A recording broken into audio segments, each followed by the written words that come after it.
In a video earlier this year, I talked about why many expats, the median, the average expat, is going to give you pretty useless information when you ask them about stuff, about comparing countries and so forth. They simply don't have that information. They're not experts. They are not looking to be experts, and they haven't gathered the information that you'd be hoping. Now, normally you don't do this. Normally you look for experts, but many people in this space present themselves as experts because it's an easy place to take advantage of you. That was the topic we were on. Before that video even posted, I had a conversation with a buddy who had talked to a number of expats in a specific country, and they had given what I believe was very misleading information, and I think I know why, and I thought it was an amazing case study in exactly this situation. I don't know that they are actually wrong, but I suspect that they are, and I have a really good reason to use them as an example. So, weird? Yes? Stick with me. We're going to dig into that in just a moment.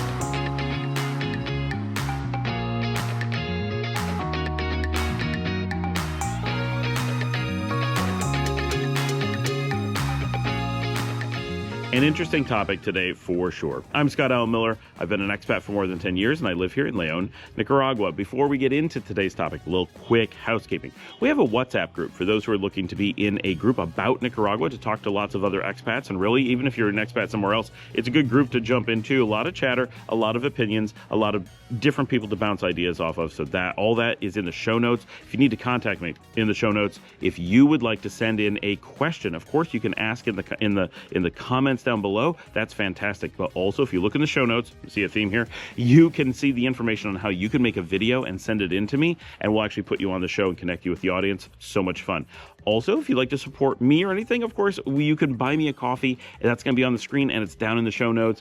You can join our community here, and we are raising money through a GoFundMe for my producer, Marcella, who has stage 4 Hodgkin's lymphoma, and that is a long process. All the information is in the show notes. Okay, so in this example that we're talking about today, my buddy was interviewing a number of people who live in, it doesn't matter in what country, living in a country that I know really well, a country that I've lived in, a country that I've investigated for a long time, and a country in which I have kind of correspondence for my channel. And so I have a pretty deep understanding, as far as someone who is not full-time there, of this country's situation compared to normal people. And one of the reasons that we generally list that particular country as a slight negative is because of its lower quality, higher cost healthcare compared to the rest of the region. When you look at all the countries available in the region with it, and its neighboring regions, it is generally looked at as the worst healthcare within that region. That does not mean that its healthcare is bad, but it is not up to par with all of its neighbors. It's kind of a low point. Its healthcare is not considered to be so bad that you would avoid the country for that reason. It's a wonderful country, and one I would certainly be willing to overlook under normal circumstances its healthcare for, but citing its healthcare as a bonus for the country feels weird, and I want to look into why I think this is, because if that was something that was important to you, you would not have chosen that country, or you would have listed it as a con, but good enough that you were willing to overlook it. Just like many people looking at, for example, Costa Rica would never list its cost of living as a pro. That would be disingenuous. It's the most expensive country in Latin America, but that doesn't mean that it's so expensive that you would not move there. Clearly, many people do move there. It's one of the highest ratios of expats to native population of anywhere in the Americas. So clearly it is easy to take a major negative, right, is a major factor, cost of living, have it be not just on the poor side, but the worst within the region, and have all the other factors about that country, including its healthcare, its weather, its welcomingness to tourists, its opportunities, its infrastructure, whatever. Put all those things, its food for sure, put those things together, and they overwhelm that it's a more expensive country, and people overlook it because other things matter more, at least when taken as a whole. So it's easy to overlook individual points as long as they're not so terrible. And for a lot of people going to Costa Rica from, say, the United States or Canada, while Costa Rica is pretty expensive for the region, it is still at least a little cheaper. Now it's probably a bit cheaper than the places that people are coming from. So when they move there, they're still getting a drop in cost of living overall, or their budget may get bigger. Many people do this because they're kind of in tourist mode, but their cost for a meal, their cost for transportation and such is probably going to go down. And so they don't perceive it as a huge problem. Well, the same kind of thing can happen with healthcare. We can easily look and say, if someone moves from the United States or Canada, famous for how bad their healthcare is, and move to a country where their healthcare isn't considered great, but is still better than those, which is a really easy bar to hit, right? There's a high bar for what great healthcare looks like, and then the US and Canada are way down here. And there's all this space in between where you wouldn't be classified as good, but you're certainly better than the worst. When you're coming from the worst, it's easy to perceive something in that zone as being pretty fantastic if you've never been into a comparative country to see what great looks like up here. And that's, I think, what's going on in this case. I think almost all the expats, I do know, the majority of the expats in this particular country are from the US and Canada. And many of them are pushed, I've seen this advertising, to go to this country because of its healthcare. But they don't compare it to the region, they compare it to the United States. And I've been specifically told myself by someone who was looking at going there in the last few weeks, and this stood out to me, that they were going there because they basically had American healthcare with some benefits. They had less oversight, more freedom to do what they needed to do, but basically operated like American healthcare, which to someone who's familiar with healthcare would see as a huge negative. You don't just take the worst and improve it slightly and say this is a reason to go there. You say, what does good look like? And that doesn't qualify. So they're not looking for what's good, they're looking to tweak something that's bad. But let's go back to that median thing.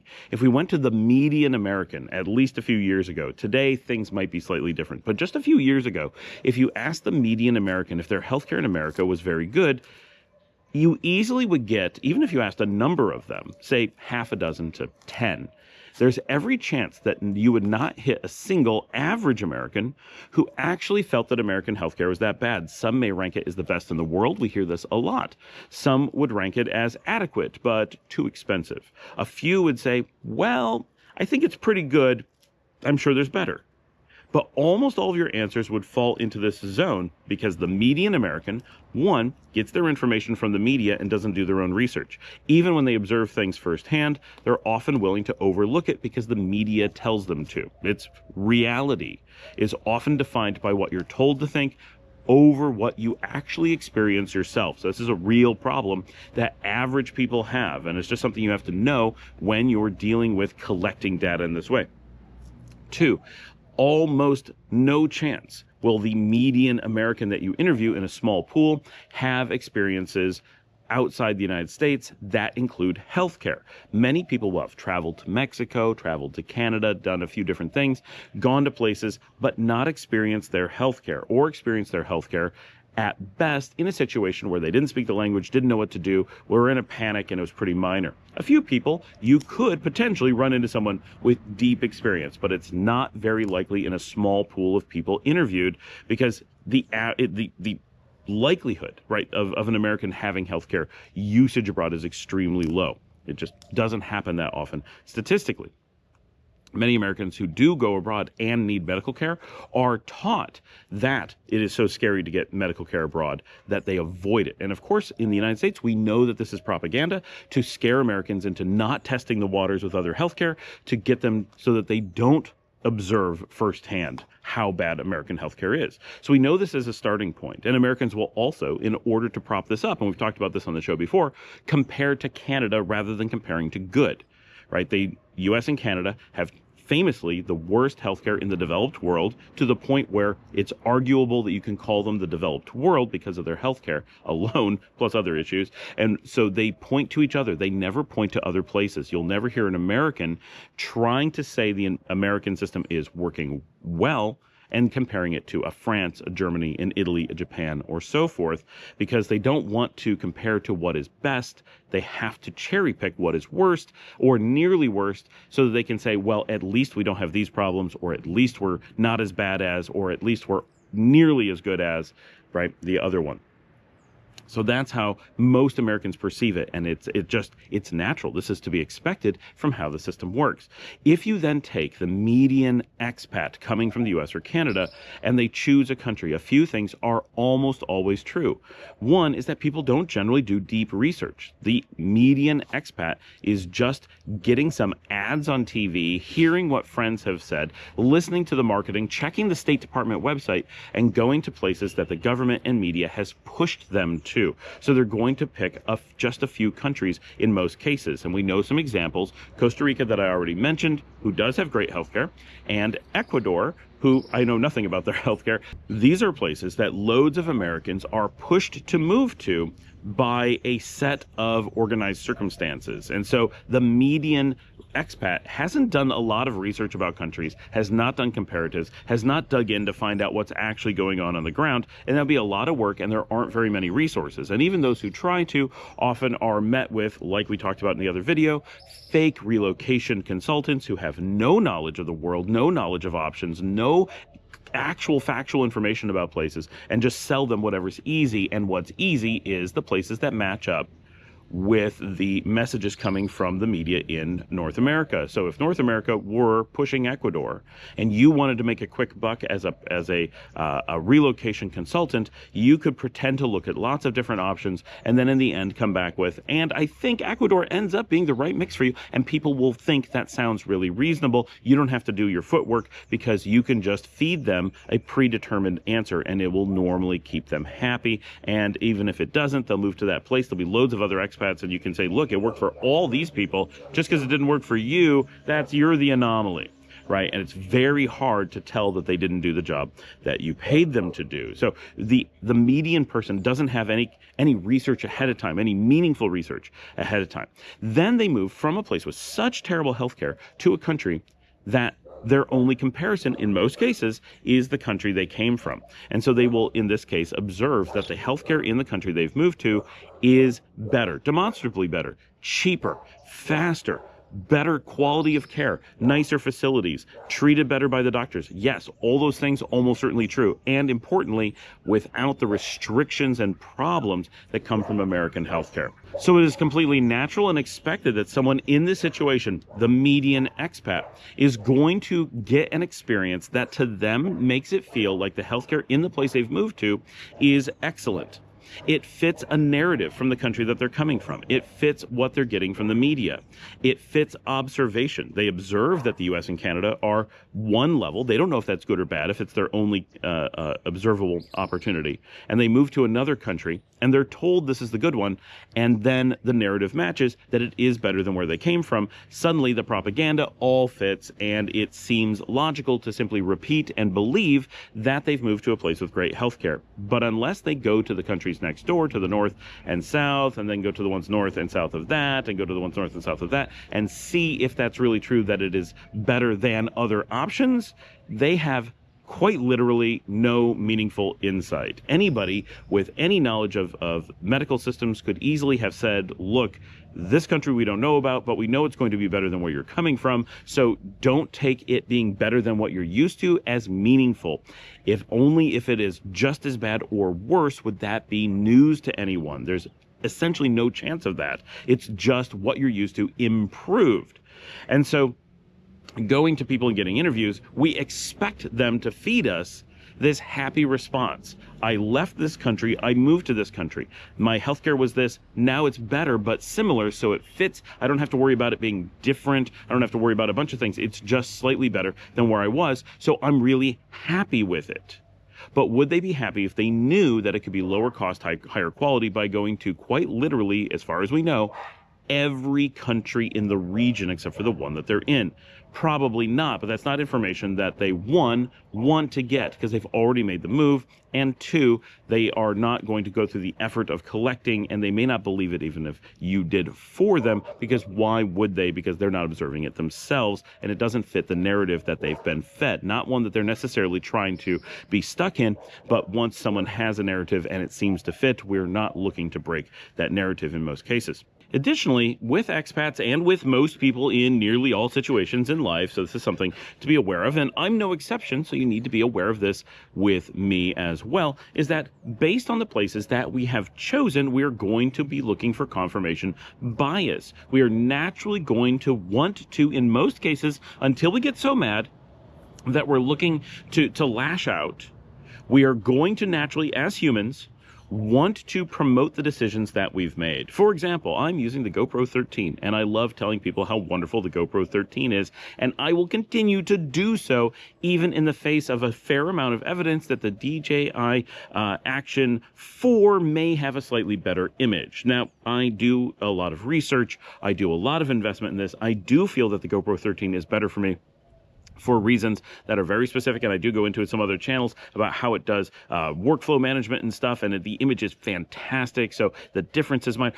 But the point is that I am likely to promote the GoPro more heavily than I would if I was not someone who had chosen it for myself and was not propping up my own potentially flawed decision-making. I don't believe it's flawed, but there's every possibility that I illogically chose the GoPro for some emotional reason, or because I made a mistake, or because I had a gap in something, or I didn't have all the complete information at the time. And now that I've done so, I want to feel good about that decision, and so I am more likely to speak kindly about the GoPro than the alternatives, even if empirical evidence might suggest that the alternatives are very competitive or better.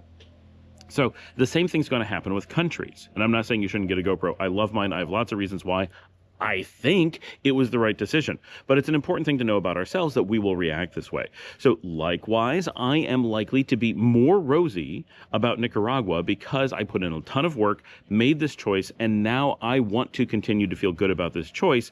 I am more likely to give a rose-colored glasses view on things that happen around me because, one, I've chosen it, and so every bit of life this is something that I accepted, and so I'm less feeling like it's pressed on me. And two, because I made this decision, I want that decision to feel good, and so those are just natural reactions. And so this applies to everyone. The difference is I'm willing to tell you that this is a bias that obviously I have. I shouldn't need to tell you, but I do need to bring it up. So the people who are here in this particular country are also going to have those biases, and that means that they are likely. It does not guarantee anything. It just gives you a slight leaning, a small percentage movement, that they are more likely to tell you positive things about the country they chose because they chose it, not only ahead of time. Here's all the great reasons why I chose this country, so we're going to move there. But once they get there, they are likely to pretend or even believe themselves that they had more reasons and belief in moving there than they did at the time, because that's how the human brain works. Again, I always recommend you read Predictably Irrational. It's a great read. It's on Amazon. Absolutely one of the most mind-opening things you could possibly read if you're willing to analyze yourself a little bit and other people. And so because this is the healthcare of a country that they've chosen, they are very likely to look at it in a more positive light than someone who is forced to go there. Their plane landed en route to somewhere else, and they had no choice. They weren't trapped in the country. They just didn't get to choose the healthcare. So they're looking at it through a neutral lens, whereas someone who has chosen it and it reflects on their decision making, they're more likely to have these rose-colored glasses. So, and that's really the underlying piece. If he were to say, this healthcare is terrible, I wouldn't recommend moving to this country, then the question is, why did you move to that country? Didn't you do your research? Didn't you? And we don't want to feel that way. And so, sure, I can say things about like, this particular little thing in the place that I chose is negative, but it's so minor that all these other great things, it doesn't change your decision making matrix. And so you don't need to have those rose-colored glasses. When it comes to something like healthcare, it's hard for people to really admit that they didn't evaluate healthcare, that they didn't check these things. And so they're always going to give this kind of sales pitchy vibe until you get to very fringe case people who are willing to step back and say, look, I didn't do any research. I ended up here because I was haphazard, plus people who are haphazard, which is the majority of people. aren't going to sit back and analyze themselves and say, oh, I'm reckless in decision making, I do no prep, and the information I have about this place is meaningless because I have no comparisons. That's not what's going to happen. They're going to say, ooh, someone wants to ask me questions. I'm going to say I'm happy because I made the choice and now I need to be happy about it, because if I wasn't happy, that causes a breakdown in my brain. Why did I make an illogical decision? My brain's not okay with that. So this is the fundamental psychological foundations of where this bias comes from in the decisions we've already made. So we absolutely expect that if you were to do a normal number of interviews in any given place with people who have moved to and stayed in a country, that they are going to give you positive feedback regardless of what the reality is. So that's the first piece. 2, to have built no comparatives, not historically, not currently, and so have no way of giving you a meaningful evaluation for someone who is moving there from a different part of the world, as someone who's moving from France to that country, coming from great healthcare and going there, someone coming from Nicaragua and going there. Would they have the same experience? No, their experience would be, ooh, this is outrageously expensive and not really up to par, right? And that's really important, that you have to look at expats who are English speaking, coming from North America, have a very specific set of experiences, but they're the norm. And so you expect this feedback. If you got anything else, it would be somewhat surprising, because people just, the statistic number of people who go out and do deep research into these things, especially once they've made the decision, who take the time to live in different places and do this kind of long-term research. It's very hard to do, and you need to interact with a lot of healthcare. You have to understand kind of how healthcare works. Some of us actually work in the field, so we have a little bit more insight. It's just not something normal people can do, let alone want to do. And so you're just not going to expect that kind of information. It's much like going on Amazon reviews. Actually pay attention to what they say rather than looking at the number of stars. And you'll quickly realize that sometimes you have great reviews, but sometimes what you get is utter gibberish. And Amazon doesn't care, because you're going to buy from them one way or another. All they care about is that people are engaging with the site, and it makes the site look busy, and it makes the site look authoritative, and you don't really care that a bunch of it is generated by bots or by crazy people who reviewed the wrong product or don't know that the review is for the product rather than the delivery driver, and so forth. Now, what's interesting is I actually do have some experience secondhand, but through one of my best friends in this country, with just how bad their healthcare is. So I have this kind of built-in, oh, here's a thing to look out for. They are known for some of these problems. And when I'm not going to go into the details, when my friend had this medical problem there in that country, they went to multiple hospitals, did multiple things to make sure they were getting good information. Their insurance company was aware that this country was known for its fraud in healthcare, because it mimics much of the stuff from the US. They set my friend and her family up to go get many opinions, then upgraded them to the best hospital they could get, which was in another country, flew them to that country to actually get care. And as soon as they were in that other country, they were informed by the hospitals there, where they were talking to the experts, that all of the hospitals in the country they had come from had committed fraud and were trying to get tens of thousands of dollars from them for something that was completely unnecessary. They hadn't misdiagnosed them, but the care they were proposing to give was fraudulent. That was not the treatment for what they needed. What they needed was a one-day treatment that cost very little money, maybe hundreds of dollars. And what they were trying to sell was a long-term care package that was about $50,000.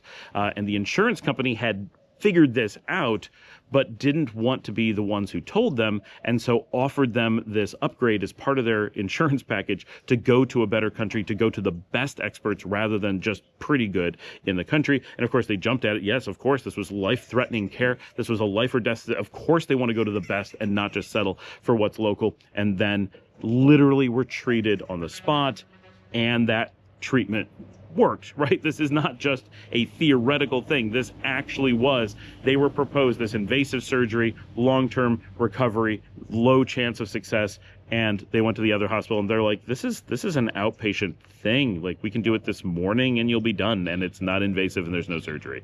And it costs very little. And they're just like, what? Like, this is crazy. And they ended up getting a vacation out of it because they went to this other country and had built in time to spend there just in case something had come up. Because what if the original hospitals had been right? Which they were not. And they figured it out. But statistically, they were taking their chances.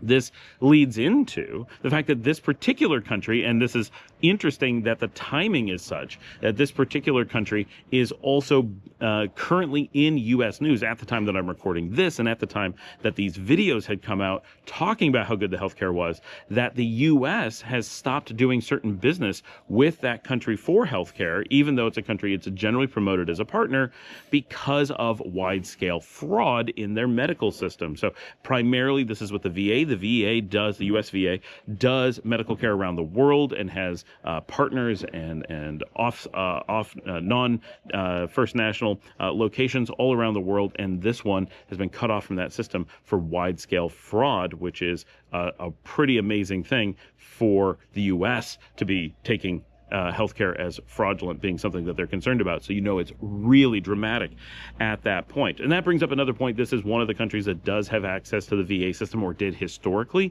So a lot of people who are in the VA system feel that they have to choose one of those countries for good reason.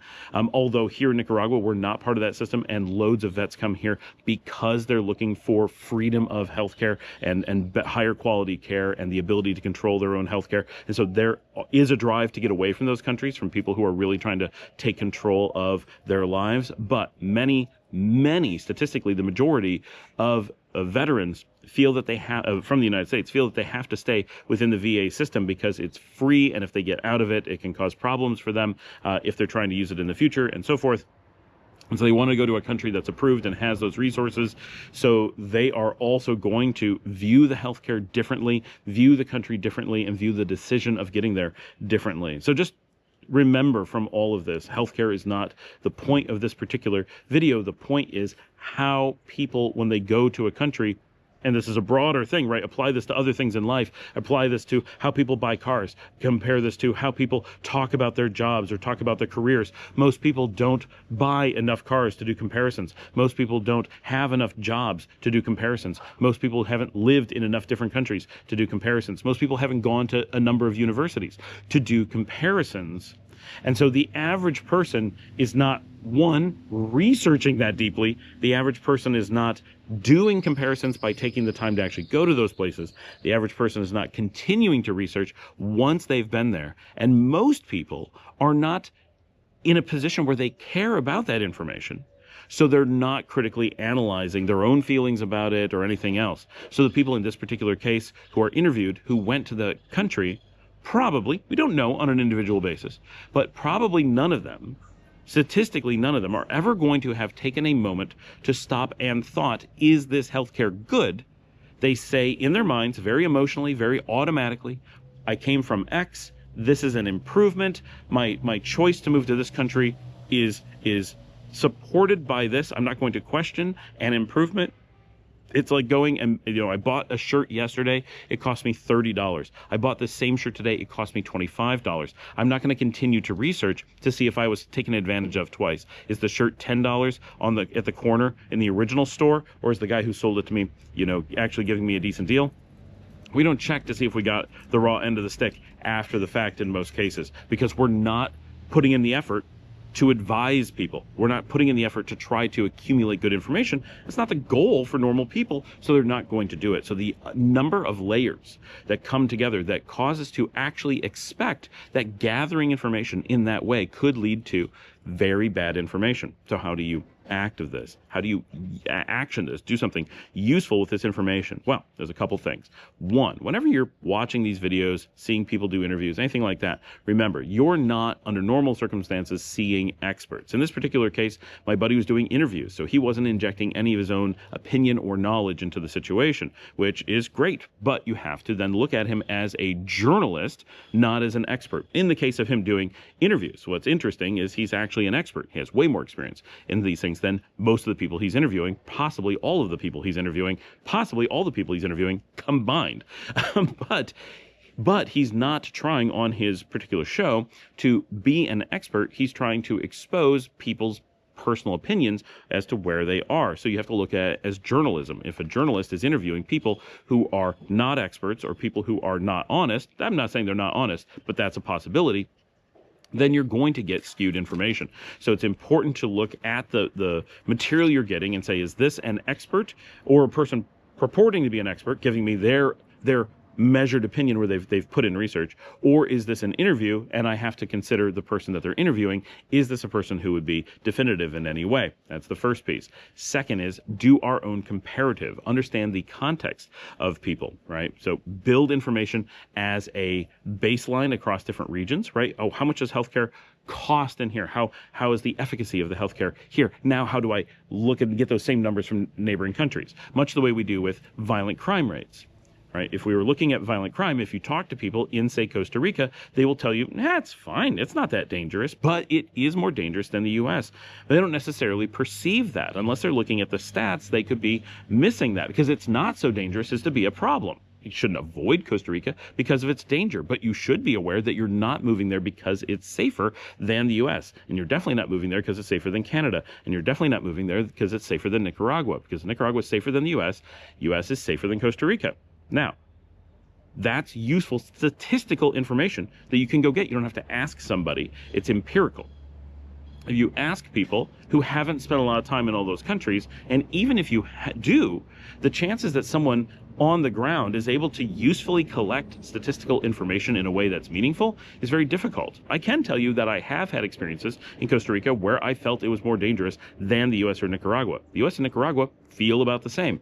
So the statistics kind of bear out, but not everyone goes to the same places. It is anecdotal. It's very dangerous. I could have been, and I definitely was, in a very dangerous part of Costa Rica, and I live in a very safe part of Nicaragua. So it would be very easy for me to have gotten very skewed numbers. But looking at the statistics at least gives me some basis for saying, I feel like what I experienced on the ground kind of matches the statistics. So the statistics get a backing from my anecdote, but it's still just an anecdote. Individual humans struggle hard to collect this data. So taking time to understand the context of what your information is coming from, and if you can't get the context, throw it out. It's not something to consider. And just remember, your brain will, if you're not careful, internalize this information. Same problem, and this is a thing that con artists do, and we talk about this a lot. Be careful looking online, and by be careful, we mean don't do it. Looking online at real estate in places like here in Nicaragua, because the number of fake listings or listings that are real with incredibly fake pricing is so prevalent to the point you may never see something that approaches reality, but by constantly being bombarded with fake information, eventually your brain risks starting to accept it, and the average person, the 90 percentile, will get skewed view of pricing. Even I, with all the amount that I talk about it, if I look at listings long enough, I start to feel like those prices might be real, and you start to doubt yourself. Well, everybody says it's this much, it must be. And then you get on the ground and it's a quarter of that. And you're like, I got fooled again, because that's how our brains work. So protecting yourself from that is important. Don't consume known bad information.